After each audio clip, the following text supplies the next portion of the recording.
दरम्यान भाजप नेत्यांच्या दबावानंतर मीरा भाईंदरमध्ये मोर्चा काढलेला असा आरोप मनसे नेते अविनाश जाधव यांनी केलाय। कालच मी मारहाण झालेल्या व्यापाऱ्यांशी बोललो, मारहाण झालेल्या व्यापाऱ्यानं त्याची चूक कबूल केली असं जाधव म्हणालेले आहेत आणि त्यामुळे आता जो मोर्चा निघालाय तो भाजपच्या दबावामुळे काढला गेला असा आरोप मनसेचे अविनाश जाधव यांनी केला। तर मोठ्या संख्येने व्यापारी आक्रमक झालेले होते, त्यांनी मोर्चा काढलेला होता आणि अशामध्ये मनसेकडून या ठिकाणी आता आपली बाजू मांडली जाते। भाजप नेत्यांच्या दबावानंतर मीरा भाईंदरमध्ये हा मोर्चा काढला होता असा आरोप मनसेचे नेते अविनाश जाधव यांनी केला आहे। त्यामुळे भाजपकडून याच्यावर काही प्रतिक्रिया येते का तेही बघावं लागेल।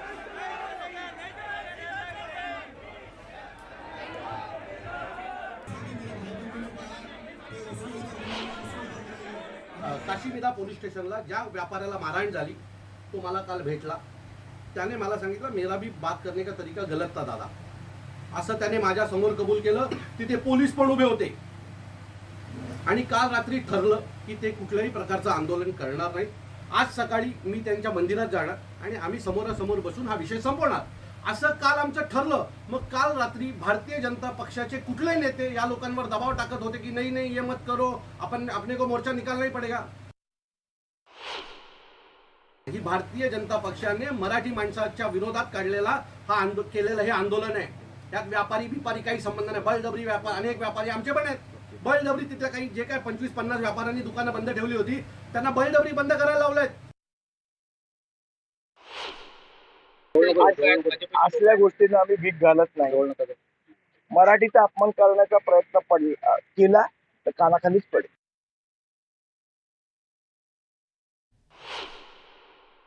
पोलीस कारवाई करतील ना, अशा पद्धतीची मगरुरी जर कोण करत असेल।